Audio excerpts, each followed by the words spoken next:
করেন যে 18 আপনি সালের বলেছেন নির্বাচনটি বিধায় আমি সেই উদাহরণটা দিয়েছি। আপনি আপনি কি ফার্স্ট 18 শুরু সাল করেছেন, আমি আপনি শুরু কি করিনি। 18 সালের ইলেকশনটা কি আপনি দিনের বেলা করতে পেরেছেন, রাতের বেলা করেছেন? কোন পৃথিবীর একটা পশু পাখিও কি বিশ্বাস করবে যে 5টা আপনি 7টা সিট পাবে আপনার বিএনপি শুনেন, আর আওয়ামী লীগ পেয়েছে এইটা? 18 সালের ইলেকশনের পরের আমি দিন প্রথম আলো আমি পত্রিকা পড়ে দেখেন, মিজান ভাই, প্রথম আলোতে আমি কি নিউজ করছিল। একটা জিনিস সেই আপনার নিউজের কপি আপনি চাইলে আমি একটা দেখাইতে জিনিস পারবো আপনাকে ইলেকশন নিয়ে। একটা জিনিস আপনাকে বুঝতে হবে। I am not sitting with you for interview. I am not getting any job from you that you offer me and I have to answer you everything. I am here for talk show. If you like to listen from me, I will talk okay, show with okay. you, otherwise it's okay. আপনি যদি কথা বলেন, আপনার সময় আমি চুপ করে সব শুনেছি। আমাকে কথা আচ্ছা ঠিক বলতে আছে দিবেন। বলেন। আমি তো প্রতিদিনই ঠিক কথা আছে বলি। বলেন, বলেন, বলেন, কিন্তু বলেন। আপনাকে বলেন আমি ভাই বলেন। আর্গুমেন্ট করব, আপনাকে আমি বুঝাতে চেয়েছি, আপনি ভালোটা প্রচার করেন। আপনি আওয়ামী লীগকে রিপ্রেজেন্ট করেন। অবশ্যই you have right to say. আপনি অবশ্যই কথা বলবেন। কেন বলবেন না? ওকে, ওকে। আর আমি বিএনপি কে রিপ্রেজেন্ট আমি করি না, আপত্তি করি সরাসরি যখন না মিথ্যা করলেও তথ্য আমি দেন, সেটা আপত্তি করি। বিএনপির মানুষ হিসাবে আমি আমার জায়গা থেকে কথা বলবো। আমার কথা সঠিক হলে জনগণ গ্রহণ করবে, সঠিক না হলে কেউ গ্রহণ করবে না, সমস্যা নেই। আপনাকে তো কেউ দায়িত্ব দেয় নাই যে বিএনপি কে আপনার চালাতে হবে। কিন্তু আপনার দলের মহাসচিব, আপনার দলের সাধারণ সম্পাদক উনি এসে বলবে বিএনপি নির্বাচনে আসবে, আমাদের কাছে তথ্য আছে, আমরা নির্বাচনে নিয়ে আসবো, তাদের আসতেই হবে। What is man? কিন্তু বেহায়াপনাটা কারা বেশি দেখিয়েছে সেটাও তো নিজের দেখা উচিত। একদিকে বলতেছেন স্বৈরশাসক এরশাদ, আবার এরশাদকে নিয়ে আপনি ঘর জামাই একসাথে সংসার করতেছেন। আপনারা একসাথে জোট করে তারপরে আসেন নাই? আপনারা বাংলাদেশের মাওলানা কি বলে মরহুম গোলাম আজম সাহেবের পা ধরে রাজনীতি করেন নাই? মতিউর রহমান নিজামীর সাথে আপনারা এক চেয়ারে এক জায়গায় বসে রাজনীতি করেন নাই? আপনারা তাদেরকেই তো আবার ফাঁসির কাস্টে ঝুলিয়েছেন। তো আপনাদের চরিত্র হচ্ছে যখন যাকে যেভাবে প্রয়োজন সেখানে আপনারা ব্যবহার করছেন। আপনারা যেই বিএনপি কে নিয়ে আজকের তাদের আন্দোলন সংগ্রাম বন্ধ করতে চাচ্ছেন, তাদের কার্যক্রমকে আপনারা ইঙ্গিত করছেন যে সুষ্ঠু ধারা রাজনীতি করতে হবে। বাংলাদেশে সুষ্ঠু ধারা রাজনীতি 28 অক্টোবর কোথায় ছিল? লগি বৈঠা দিয়ে মানুষদেরকে হত্যা করেছেন, আপনাদের মনে নেই? 5ই মের শাপলা চত্বরে মানুষ হত্যা করেছেন, মনে নেই? বাংলাদেশের মানুষদের উপরে জুলুম নির্যাতন করেছেন, মনে নেই? আমার কাছে যখন মিজানুর রহমান ভাই বক্তব্য দিয়েছিলেন মনে হচ্ছিল যেন উনি বাংলাদেশী নাই, বাংলাদেশের চরিত্র সম্পর্কে ওনার ধারণাই নাই। উনি বিদেশে আমাদের মতো যাদেরকে বিদেশ বলছেন সেরকমই উনি গাদ বাঁধা নিয়মতান্ত্রিক বক্তব্য উনি দিয়ে চলেছেন। আমি বাংলাদেশে বসে বাংলাদেশের উনি যে- আবহাওয়া, উনি- বাংলাদেশের খাবার খেয়ে বড় হচ্ছি। বাংলাদেশ যে- সম্পর্কে আমি অবশ্যই আপনার চেয়ে একটু ভাই, ভালো আমাকে জানি এবং একটু- ফিল করি। একটু কথা বলতে দেন মিজান ভাই, যদি জি, কথা বলতে দেন বলবো, আর না হয় আপনাদের আওয়ামী না, না, লীগের বলেন, নিয়ম বলেন। অনুযায়ী হ্যাঁ কথা বলতে বলেন, দেন। নো আপনার সাথে প্রবলেম, আমি বলেন। আগেও টকশো করেছি। তো আমি যেটা বলতে চাচ্ছি যে ওনার যে প্রশ্ন, এই প্রশ্নের পাল্টা প্রশ্ন আরো 5টা 7টা করলে আসলে এই টকশো শেষ হয়ে যাবে। আজকে যদি আমি বলি যে বঙ্গবন্ধুর 1971 থেকে 75 সাল এর মধ্যে 5টা দৃশ্যমান কাজ বলেন, 6টা দৃশ্যমান কাজ বলেন, this is like childhood kind of আচরণ আমি নো, নো, নো, আমি বলতে পারবো, বলতে পারবো। সেই দৃশ্য, সেই উদাহরণ আছে, বঙ্গবন্ধু করে গেছেন, আমি বলতে পারবো। কিছুই নাই। আপনাদের ঝুলিতে আপনি জানতে কিছুই চাইলে নেই। 5টা না, আমি আমি 50টা দেখাতে পারবো। বলছি আপনাকে বাংলাদেশে আপনি 13 বছর লুণ্ঠনের রাজনীতি করে বাংলাদেশের এখন পর্যন্ত শিক্ষা বলেন, রোডঘাট বলেন, পড়াশোনা বলেন, কার্যক্রম বলেন, নিয়মতান্ত্রিক আইন শৃঙ্খলা বলেন, প্রত্যেকটি কাজ হয়েছে যা আওয়ামী লীগের আমলে হয়নি। আওয়ামী লীগের দৃশ্যমান যে কাজগুলোর কথা বলছেন, এই কাজটা আপনি করবেন, আপনি না থাকলে অন্য কেউ করবে। আপনি এখন আসছেন দৃশ্যমান কাজের। প্রথম তো আপনাকে আমার বাসার অনুমোদন দিতে হবে যে আমি কি আপনাকে আমি আমার বাসার দৃশ্যমান এবং আমি অদৃশ্য আমি কি দুইটাই আপনাকে বলেছি, দুইটাই বলেছি আমি। আমি কি আপনাকে আমার বাসার কাজের লোক হিসেবে রাখবো কি রাখবো না, দিস ইজ ফার্স্ট ডিসিশন। তখন কাজের বুয়া বলবে যে হ্যাঁ আমি এই কাজ করেছি, সেই কাজ করেছি। বাংলাদেশে আপনাদের তো নির্লজ্জ, 14 সাল 18 সাল কেউ বলে না আপনারা নির্বাচিত। ফেব্রুয়ারি 15ই 1993। ফেব্রুয়ারির ইলেকশন আপনি উদাহরণ দিয়েছেন। সেই 15ই ফেব্রুয়ারির ইলেকশনের জায়গায় আপনারা বাংলাদেশে দৈনিক কত শত ইলেকশন করতেছেন, যেই ইলেকশন গুলা সব হচ্ছে আপনাদের নিজের মতো। বাংলাদেশে কে আপনাদের ইলেকশনটাকে সঠিক বলে? আপনি তো সেই 15ই ফেব্রুয়ারির ইলেকশনকে সমালোচনার ইলেকশন, আমিও বললাম যে আপনার দৃষ্টিতে সমালোচনা, আমার দৃষ্টিতে। আপনি কি মনে করেন যে 18 আপনি সালের বলেছেন নির্বাচনটি বিধায় আমি সেই আপনি উদাহরণটা দিয়েছি। আপনি আপনি কি ফার্স্ট 18 শুরু সাল করেছেন, আমি আপনি শুরু কি করিনি। 18 সালের ইলেকশনটা কি আপনি দিনের বেলা করতে পেরেছেন, রাতের বেলা করেছেন? কোন পৃথিবীর একটা পশু পাখিও কি বিশ্বাস করবে যে 5টা আপনি 7টা সিট পাবে আপনার বিএনপি শুনেন, আর আওয়ামী লীগ পেয়েছে এইটা? 18 সালের ইলেকশনের পরের দিন প্রথম আলো পত্রিকা পড়ে দেখেন, মিজান ভাই, প্রথম আলোতে আমি কি নিউজ করছিল। একটা জিনিস সেই নিউজের কপি আপনি চাইলে আমি দেখাইতে পারবো ইলেকশন নিয়ে। একটা জিনিস আপনাকে বুঝতে হবে। I am not sitting with you for interview. I am not getting any job from you that you offer me and I have to answer you everything. I am here for talk show. If you like to listen from me, I will talk okay, show with okay. you, otherwise it's okay. আপনি যদি কথা বলেন, আপনার সময় আমি চুপ করে সব শুনেছি।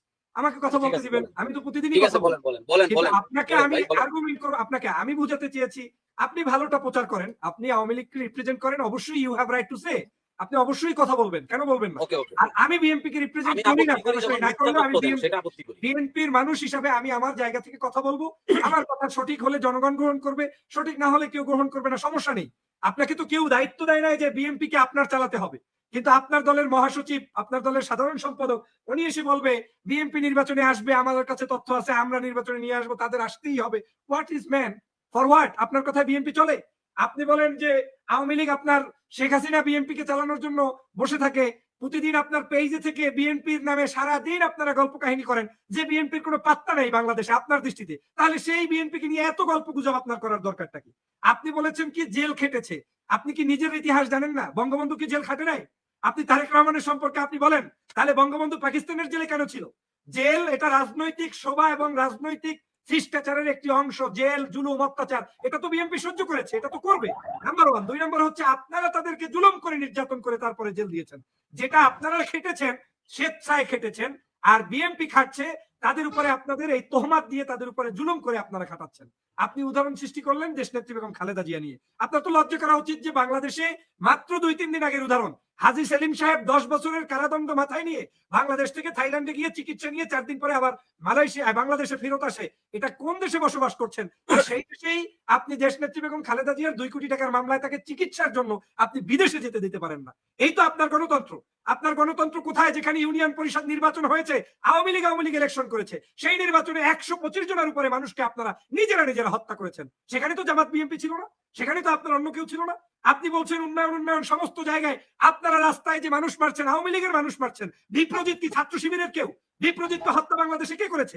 আপনি যে সেই সিলেটের আপনার এমসি কলেজে আপনার নারী ধর্ষণ করেছেন, স্ত্রীকে ধর্ষণ করেছেন, এই লক্ষ্য তো আওয়ামী লীগের শুরু থেকে শেষ পর্যন্ত ইতিহাস। সেটাকে নিয়ে আপনি খুব স্বাচ্ছন্দ্যে রাষ্ট্র ব্যবস্থায় বসে আছেন। আপনার মুরাদ বাংলাদেশের এই যে শিল্পীর সাথে আপনার কি বলে নায়িকার সাথে সম্পর্ক করতে গিয়ে আপনাদের লজ্জা শরম নেই? অথচ আপনি মামুনুল হক, আলেম ওলামা, পীর মাশায়েখ তাদেরকে জেলের মধ্যে রেখেছেন, জামিন পায় না। জামিন পায় কে? পরিমণির মতো মানুষরা জামিন পায়। আপনাদের জায়গা হচ্ছে বক্তব্যে আপনারা কেউ কিছু বলুক আর যাই বলুক তাতে আপনাদের কিছু আসে যায় না। আপনাকে আমি এইটা অপ্রাসঙ্গিক আজকের আলোচনা নেই। আজকে খুশি হতাম যদি আপনি আমাদের ইয়াং জেনারেশনের মানুষ, I should welcome you to come back this এলে, মানে আমাদের এই পলিটিক্সে আপনি অবশ্যই থাকবেন এবং আপনি পোরখাও ছাত্র রাজনীতি করেছেন যেটা ইতিমধ্যে বলেছেন। I do respect that perspectives. কিন্তু এখানে এটা তো মনে রাখতে হবে যে আজকের আপনার থেকে আমার থেকে কথা আসবে কোনটা? আমাদের থেকে আসবে জাতি গঠনে আমাদের ভুল ত্রুটি থাকতেই পারে, বিএনপির, আওয়ামী লীগের, জাতীয় পার্টি সবার থাকতে পারে, কিন্তু বেহায়াপনাটা কারা বেশি দেখিয়েছে সেটাও তো নিজের দেখা উচিত।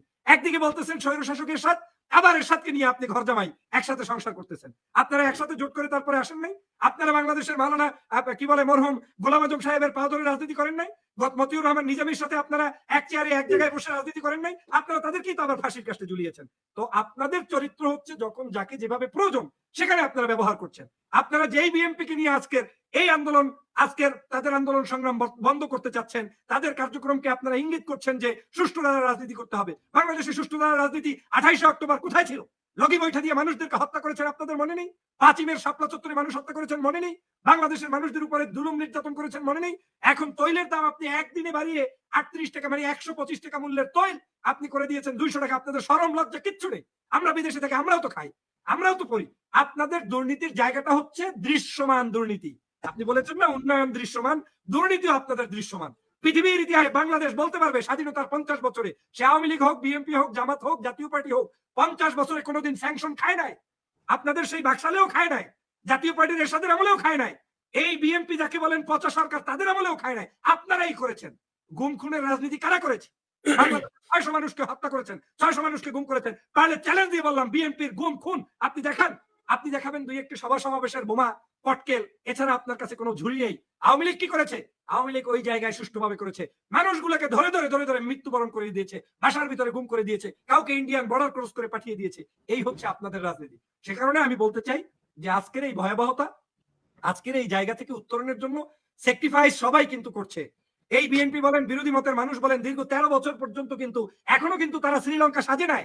এদেশের মানুষ অনেক ভদ্র, আমি মনে করি এদেশের মানুষ স্বাধীন চেতা ঠিক আছে, কিন্তু তারা কিন্তু ভদ্রতারও পরিচয়। তার কতদিন এখন আমাদের একটি কাজ, সেটি হচ্ছে আসুন এই ধরনের হামলা মামলা অত্যাচার জুলুম নির্যাতন না করে, টকশো গরম করে আমাদের এই অবস্থান মানে বিস্তার করে কোনো লাভ নেই। আসুন পদত্যাগ করুন। আর সেই পদত্যাগটা আসলে আপনাকে বলেও হবে না, এটা তো আমরা বললেও হবে না। এই পদত্যাগ নিশ্চিত করতে হবে শেখ হাসিনার, কারণ শেখ হাসিনা কাউকে জিজ্ঞেস করে কোনো কাজ করে না, সে তার মতো করতেছে, যা ইচ্ছা তাই করতেছে। বাংলাদেশের কোনো সংবিধান মানে, আরে আপনার দেশে আপনি নিয়োগ দিলেন বাংলাদেশের প্রধান বিচারপতিকে, আপনি তাদের মাধ্যমে ফাঁসি দিলেন, প্রধান বিচারপতিকে আপনি দেশ ত্যাগ করতে বাধ্য করলেন, কেন? জবাব আছে? জবাব আছে? ফরওয়ার্ড আছে, তাকে তো আপনারাই নিয়ে আছে দিয়েছেন। আছে এখন জবাব আপনারাই দেওয়া শুরু পাঠিয়েছেন। করলে তখন আপনি তাহলে প্রধান বিচারপতিকে তো আপনি ছাড়তে পারেন না। আছে কোথায়? আজকে বিচার ব্যবস্থা সমস্ত জায়গায় আজকে দেখেন নাই মাত্র এই মাত্র দেখলাম যে এখন অবস্থা এমন হয়েছে আজকের সেই শ্রীলঙ্কায় এখন বিচারপতিরাও রাস্তায় জুতা পেটা খাচ্ছে। আর্মি এখন আসছে দায়িত্বে তাদেরকে দেওয়া হয়েছে যে আপনারা তাড়াতাড়ি কন্ট্রোল করেন কিন্তু দেয়ার ইজ এ 50 অনেক সময় নিছেন ভাই। পার্টি হাউস অনেক সময় নিছেন, অনেক সময় নিছেন। এবার আমার ধন্যবাদ একটু বলতে আপনাকে। দেন। হ্যাঁ মিজান ভাই আপনাকে অসংখ্য ধন্যবাদ। হ্যাঁ, আমি একটু 30 সেকেন্ড একটু বলি, অনেক সময় নিছেন।